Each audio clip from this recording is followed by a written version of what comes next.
Your reaction to Sheldon Keefe getting fired? I mean, did I hear he got honored by like the Brampton Sports Hall of Fame this week?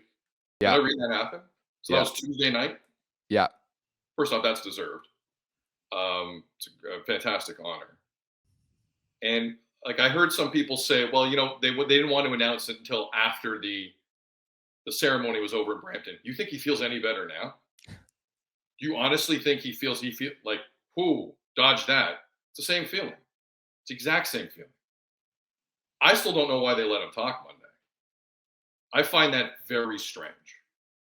No one talked more in the postseason because not everyone was talking than Sheldon. Sheldon was out there, as we know, morning skate day of, post game, off days, you name it. Who spoke more than Sheldon Keefe this postseason for the Toronto Maple Leafs? Nobody. Marner and Morgan ditched the media after the last game, and out is Sheldon because that's what the head coach has to do. Did you need Monday? That was kind of painful to watch. I felt bad for him. It really was. I will not understand that. With that said, it's 100% the right move now. Sheldon was 5 years in. You can't have that power play in the most important part of the year without repercussions. It can't happen. How Guy Boucher wasn't also on that press release is beyond me. Did I miss something? Did you see any other coaches on that press release or just the one? Just the one. Yeah. Of course. Yeah. Of course. So, maybe the drip is going to start here. But, there was a part of me, though, guys, where because the fans were kind of screaming for this a year ago. And then all hell broke loose, and these are the days of our lives between Brendan and Dubas. And then everyone's attention kind of went over here. They couldn't get away with that this year. I thought they might try, to be fair about it. They couldn't get away with that. What I still want to know is the decision to sign Sheldon to an extension of multiple years after like the 98-hour interview between Brad Treliving and Sheldon Keefe that took place. Remember that? Yeah. It was like Aaron Rodgers in like the dark room in the middle of the woods somewhere in a retreat. Like, what the hell did they talk about for that long? I didn't understand that. And then on top of that, you gave him multiple years, which I'm now happy for him and his family, but he won't be out of work long. There's going to be a team who hasn't made the playoffs in Dog's age, and they're going to bring him in, and they're going to be very happy with Sheldon Keefe. Sheldon Keefe does a lot of good things as a head coach. This city needed the other thing, and it didn't happen. But there are tons of markets out there that are going to want Sheldon Keefe. He's going to be fine. I now am wondering what else are they going to say tomorrow? Like, I don't think they got Berube in the hip pocket and a surprise. I don't think they're there because Berube's people, if they're smart, are playing about 3 clubs off each other right now, and successfully so. So I don't know what the next step is. I am going to push back on the notion you need the guy with cup experience. Babcock had cup experience. It didn't matter. The team grew a bit with him, no question. Was that the be-all and end-all? I'll push back on that any day of the week. Any day of the week. So we'll see where they go with it. Like, just getting the biggest name on the market, that's not that original to me. Like, doesn't seem like a plan. It seems like I could have done that on NHL EA 25. You know what I mean? Yeah. Like, that's not something that needs a meeting. Who's the best guy? Throw a dart. So we'll see where they go. But if the roster doesn't change, it doesn't matter. It really doesn't. I don't think a new coach is going to come in here and get Mitch Marner driving to the net in Game 5. It's not happening. A new coach isn't going to get John Tavares as captain to square someone up like Pasternak last night when the moment calls for it. It's not happening. So this is like the one tweak of 6 that are quite frankly needed. And I might be underselling it at 6. And I'm not saying tomorrow they're going to have all the answers. They're not. They better have an answer on Mitch. They better have an answer on the captaincy. And they better have an answer on why Brendan's staying the year. If those three things don't get broached in a serious way tomorrow, we have major issues with communication with this team. I'm going to give Keith Pelly the benefit of the doubt. I think we get answers on those three. Not to say the Leafs have to show all the cards. That's ridiculous. That's a ridiculous notion. I get it. But this is a rare moment where, as an organization, I swear I'll let you guys talk. I'm sorry. As an organization, you got to listen to your fans. You don't have to do it all the time, because in theory, you know more than them. But people want blood out here. And all of us are hearing it, and all of us are seeing it. Today kind of started. I had no problems with Sheldon on a personal level. Professional guy, cared about his job, cared about what he was doing. The time to just reward people for being nice guys is over. It's time to get moving. And we'll see where they go. Well, I heard your legendary rant after they got eliminated from the playoffs, many of which I agree with there. But in the land of hockey, number one is self-preservation. So is Tree Living and the organization really going to fire that many bullets right now? So realistically, what do you think is going to happen between now and puck drop for next season? See, that's the question that people think they have the answer to, and I don't think they do. I don't think they do. This Mitch thing is going to be complicated because I don't think he wants to leave. I'm hearing a lot of the reports from people who are more in the know than me, and I get it. Who in this city has told Mitch Marner what to do? Who? Mel Lastman. Nobody. Nobody. My guy's been walking the yellow brick road since the Knights in this city. So just so I'm clear, you're going to tell him and the whole entourage, now you got to listen to me? You think that's going to work? Do you want to go to Columbus? We got to trade with Columbus. Do you want to go to Columbus? Are they going to sign me long term? Are they going to do sign and trade for 8 years? We'll figure that out later. Do you want to go to Columbus? Come on, man. Do you think John Tavares has given up the sea? From his cold, dead hands, he's giving up that sea. I know stubborn Portuguese people when I see them. He is not letting go of that sea. And they're going to have to embarrass him out of town. That's why I think this is going to be much more of a run it back than people are expecting. And it's going to get weird. And it's going to get awkward. And I don't know what opening night is like when Mitch is on that puck for the first time around his own net, or his first behind the back pass on a power play rush. What those fans at Scotiabank are going to be like, I don't know. This is getting weird with Mitch. Part of it, I think, has kind of gone over the line a little bit. But the general sense is everyone's done with Mitch. I don't think Mitch is done with them. We all heard him at Locker Cleanout Monday. That God comment he made, it came out like a sack of hammers, but he was right.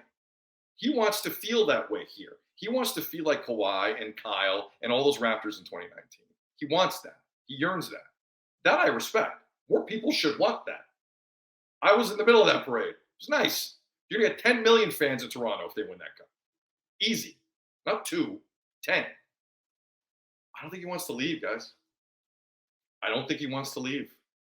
And unless there's some max deal sitting there with an 8th year on it that the Leafs can only give him a sign and trade,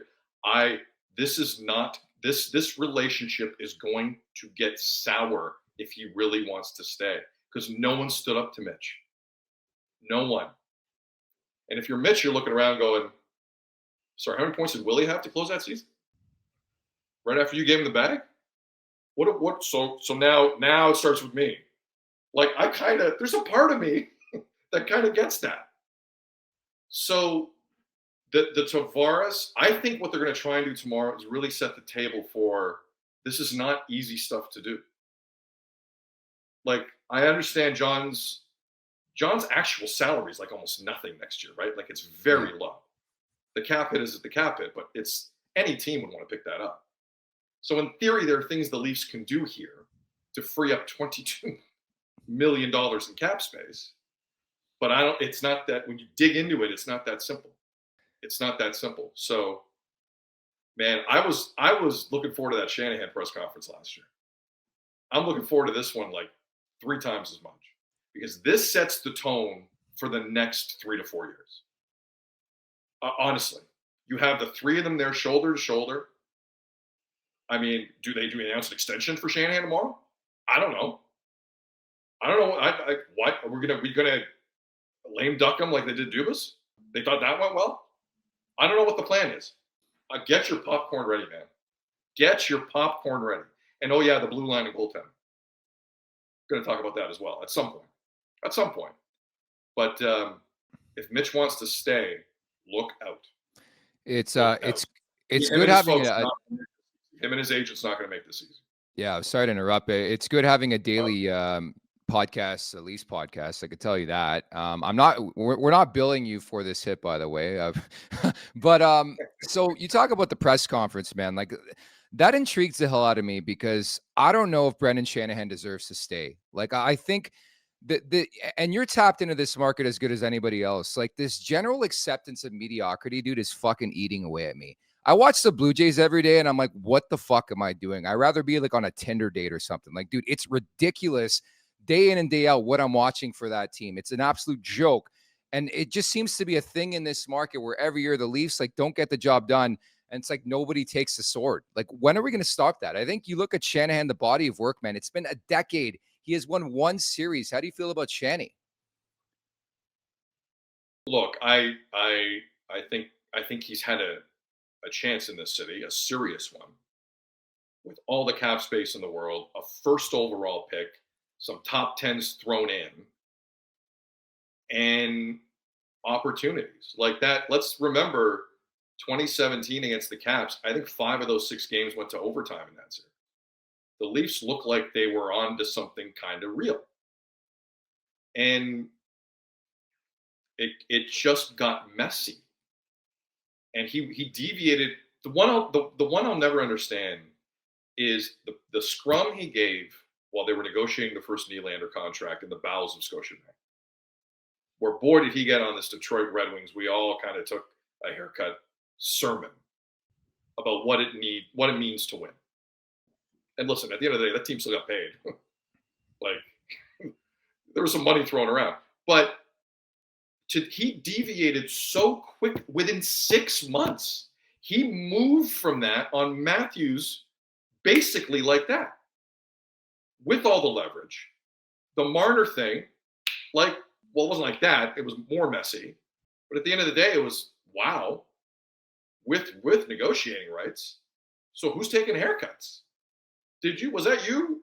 Was that you outside of the hot stove lounge talking about getting haircuts? I'll never understand. Something changed there. I'll never get what or why. But he never could come back from it. Ever. And if they were to let Brendan leave, I think there would be cause. 100%.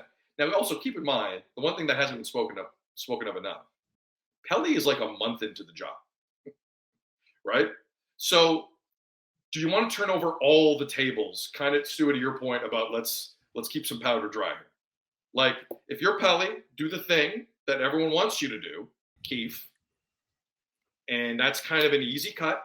Everyone's expecting it. You have some decent options, it looks like, outside the organization.